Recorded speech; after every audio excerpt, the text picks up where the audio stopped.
একটা ভিসিবির ইন্টারনাল অংশে কী রয়েছে। প্রথমে আমরা দেখতে পাচ্ছি এটা ক্লোজ বাটন। যখন এই ক্লোজ বাটন পুশ করব তখনই ভিসিবিটা অন হবে। ট্রিপ বাটনে পুশ করলে ভিসিবিটা অফ হয়ে যাবে। পাশে দেখতে চার্জিং হ্যান্ডেল, এটাকে অন আপ ডাউন পুশ করলে আপনার চার্জ হবে, ভিসিবি মোটর চার্জ হবে। যখন চার্জ হয়ে যাবে তখন এটা উপরের দিকে থাকবে, এখন চার্জ হয়ে আছে। নিচে একটি কাউন্টার আছে, কাউন্টারে আপনার কতবার অন অফ হইতেছে সেই কাউন্টারটা দেখা যায়, গণনা করা দেখা যায়। এখানে এবিবি মডেলের নেম প্লেট রয়েছে, নেম প্লেটে সব কিছু ডিটেলস দেওয়া আছে। Frequency, voltage, electric current, short circuit, breaking current, power, frequency, withstand voltage, ঠিক আছে। এর উপরের অংশে রয়েছে একটি কানেক্টর পোর্ট। এই যে কানেক্টর পোর্ট দিয়ে উপরে অংশে এই কানেক্টর পোর্ট দিয়ে উপরের অংশে কানেক্ট হয়েছে। এই যে উপরে দেখতে পাচ্ছি একটি আইডিএমডি রিলে এবং 3টি ল্যাম্প রয়েছে ইন্ডিকেটরের জন্য, একটি ভোল্ট মিটার, কেভি মিটার, একটি ভোল্ট সিলেক্টর। এটা হচ্ছে অন পুশ এবং কি অফ পুশ। এই ইলেকট্রিক্যাল কন্ট্রোল, এটা আপনার এটা ম্যানুয়ালি করা যায়, এটা দিয়ে অটো ফাংশন। অন করলে অন ল্যাম্প জ্বলবে, অফ করলে অফ ল্যাম্প জ্বলবে। পাশে দেখতে পাচ্ছি একটি অ্যাম্পিয়ার মিটার এবং কি অ্যাম্পিয়ার সিলেক্টর। নিচের অংশে যদি দেখি, নিচের অংশে সিটি থেকে আউটগোয়িং হয়েছে এবং সিটির উপরের অংশে এইচটি কেবল কানেকশন হয়েছে। এই উপরের অংশে, ভিসিবির উপরের অংশে এইচটি কেবল কানেকশন হয়েছে। নিচে আউটগোয়িং দিয়ে ট্রান্সফরমারে গেছে। এই হলো একটি ভিসিবির ইন্টারনাল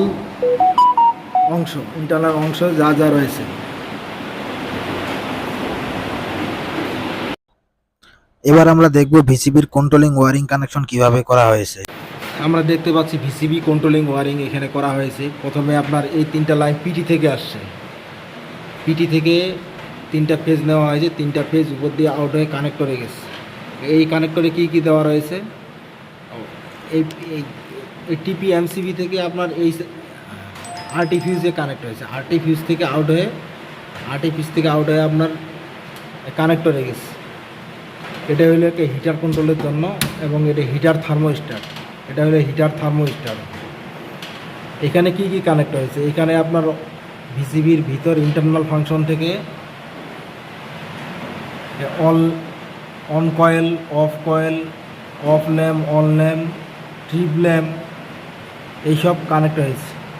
এই কানেক্টর থেকে আপনার চলে আসছে আপনার এই যে এটা হলো অন পুশ। এই অন পুশ, যখন এই অন পুশ চাপ দেওয়া হবে তখন ভিসিবিটা অন হয়ে যাবে। পাশে দেখতে পাচ্ছি অন পুশ, অফ পুশ। এই অন পুশের জন্য অন ইন্ডিকেটর, অফ পুশের জন্য অফ ইন্ডিকেটর। এটা হলো আপনার অ্যাম্পিয়ার সিলেক্টর এবং এটা হলো ভোল্ট সিলেক্টর। এটা হলো ভোল্ট মিটার, এটা হলো অ্যাম্পিয়ার মিটার। এখানে দেখতেছে IDMT relay, inverse definite minimum time relay. IDMT রিলের নিচের অংশে সিটি কানেক্ট হয়েছে। সিটি হইলো ফেজ, হইলো 7, 9, 11 হইলো ফেজ। সিটি থেকে 3টা ফেজ আসে এবং যেটা কমন হয়ে আসে 8, 10, 12, 14 শর্ট হয়েছে।